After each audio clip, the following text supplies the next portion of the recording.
এই যে দেখো, ভালো করে দেখাতে পারি না। এই যে মাছের এই কচুর শাক বানাচ্ছি।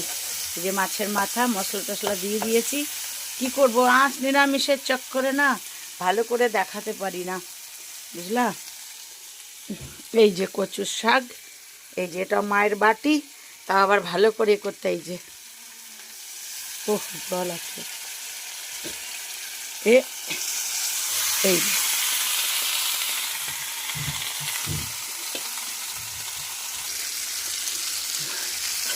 দেখো, বউ খুবই মুশকিলে রান্না, খুবই।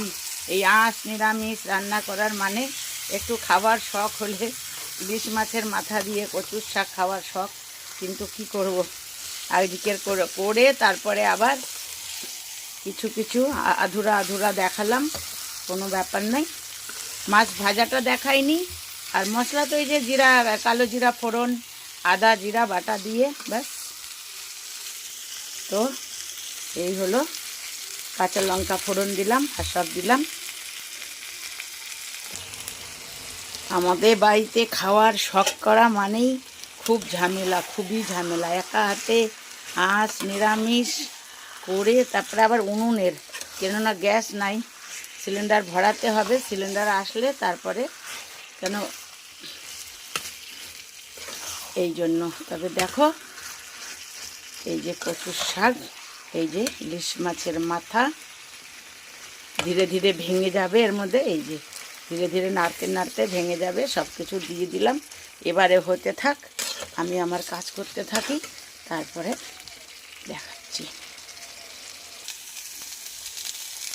দেখো কচুর শাক একদম রেডি, কচু ইলিশ মাছের মাথা দিয়ে।